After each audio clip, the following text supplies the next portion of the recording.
Hello guys, நான் உங்கள் Shawn. Hi guys, நான் உங்கள் பிரஷா. இன்னைக்கு கண்டென்ட் கிடைக்கலன்னு சொல்லிட்டு நாம கோல்ட் பேஸ் சைட் வந்திருந்தோம். அதுதான் இப்போ யோசிச்சுட்டு 2 பேரும் யோசிச்சுட்டு முடிவெடுத்தோம் 1000 ரூபாய்க்குள்ள என்ன கோல்ட் பேஸில் சாப்பிட்லாம். அதுதான் இப்போ வாங்க வீடியோக்குள்ளே போய் பார்ப்போம். ஹலோ, வாங்க வீடியோக்குள்ளே போய் பார்ப்போம். நாம் ஃபெஸ்ட்டாகவே மேகியிலேருந்து ஆரம்பிக்கலாம்னு மேகி ட்ரக்குக்கு போகணும். 19 கிட்ஸுக்கு தெரியும் மேகிடாருமே என்னன்னு. ஏன்னா நானும் ஒரு 19 கிட்ஸ் தான். அந்த காலத்தில் ஃபேமஸான நூடுல்ஸே மேகி தான். நாம் ஸ்கூல் போன காலத்தில் காலைய சாப்பாடு டக்குன்னு செஞ்சு தரணும்னு சொல்லிட்டு இந்த மேகியை தான் செஞ்சு தந்து அனுப்புவாங்க அம்மா. இப்போ தான் விதவிதமான நூடுல்ஸ் வந்துருச்சு. நாம் போன டைம் சொசேஜஸ் ஒன்று இருக்கல, ஸோ ஒரு வழியாக நூடுல்ஸை மட்டும் வாங்கியாச்சு. இதோட ப்ரைஸ் பார்த்தீங்கன்னா 250 ரூபா தான். 250 ரூபாய்க்கு வேர்த்தாகவே இருந்துச்சு எனக்கு. ஒரு வழியாக நானும் அக்காவும் நூடுல்ஸை சாப்பிட்டு முடிஞ்சு ஒரு வடத்தட்டை தேடி போனோம். கோல்ட் ஃபேஸ் போயிட்டு இசோவடை சாப்பிடாம வரையிலுமா? இசோவடைக்கும் கோல்ட் ஃபேஸுக்கு கனெக்ஷன் இருக்கு. இசோவடை இல்லாமல் கோல்ட் ஃபேஸ் இல்லை, கோல்ட் ஃபேஸ் இல்லாமல் இசோவடை இல்லை. நான் எல்லாம் சின்ன வயசில் கோல்ட் ஃபேஸ் போனதே இந்த இசோவடையை சாப்பிட்றதுக்காக தான். ஏன்னா இந்த இசோவடை தான் கோல்ட் ஃபேஸில் ஃபேமஸான விஷயம்.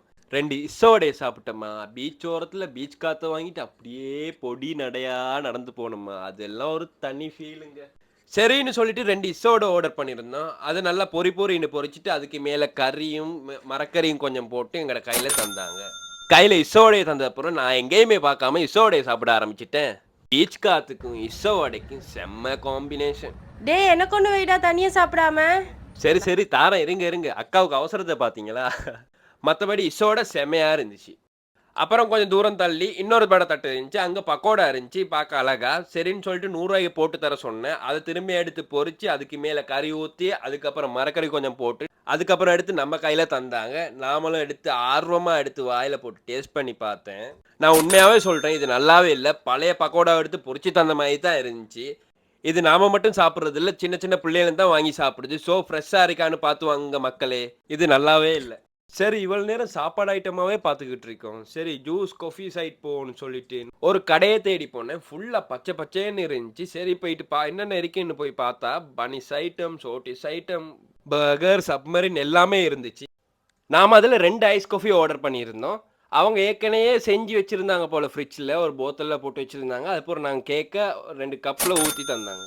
இந்த ஐஸ் காஃபி 150 ரூபாய்க்கு சேல் பண்ணுறாங்க. 150 ரூபாய்க்கு வேர்த்தான ஐஸ் காஃபின்னே சொல்லலாம். ஓவரா திக்காவும் இல்லாமல் ஓவரா தண்ணி மாதிரி இல்லாமல் நல்லா தான் இருந்துச்சு.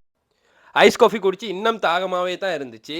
சரின்னு சொல்லிட்டு அங்கால போயிட்டு பார்ப்போம்னு சொல்லிட்டு பார்த்தேன். ஒரு ட்ரக்கில் ஹாட் டாக் பன்ஸ் எல்லாம் போட்டு சேல் பண்ணிக்கிட்டு இருந்தாங்க. ஜூஸும் 80 ரூபான்னு போட்டுருந்துச்சு. இவங்க கிட்ட ஒரேஞ்ச் ஜூஸ் தான் இருந்துச்சு. சரின்னு சொல்லி ஒன்று கேட்டேன். அவர் சொன்னால் ஜூஸை குடிச்சிட்டு தம்பி ரிவ்யூவை சொல்லுங்கள் தம்பின்னு. நானும் சரின்னு சொல்லிட்டு ஜூஸை குடிச்சு பார்த்தேன். உண்மைக்கு நல்லா தான் இருந்துச்சு. 80 ரூபாய்க்கு வேர்த்துன்னு சொல்லலாம். நீங்களும் போனால் உங்கள்கிட்ட ட்ரை பண்ணி பாருங்கள். சரியா 70 ரூபாண்டு பேலன்ஸ் இருந்துச்சு 1000 ரூபாயில். சரின்னு சொல்லிட்டு 60 ரூபா ஐஸ்கிரீம் ஒன்று வாங்கி குடிக்கிறதுக்காக ஐஸ்கிரீம் கடைக்கு போனேன். நிறைய பேர் வீடியோ பார்க்குறீங்க, ஆனால் சப்ஸ்கிரைப் பண்ணாமல் தான் பார்க்குறீங்க. எங்களுக்கு உங்களோட சப்போர்ட் தேவை. ஸோ வீடியோ பார்க்கும்போது சைட்டில் இருக்க ரெட் கலர் சப்ஸ்கிரைப் பட்டனை ப்ரெஸ் பண்ணி எங்களுக்கு சப்போர்ட் ஒன்று தாங்க. அப்போ தான் மேலும் வீடியோ உங்களுக்கு பெஸ்ட்டாக கொடுக்கலாம்னு நம்மளுக்கு மோட்டிவேட் ஆகும்.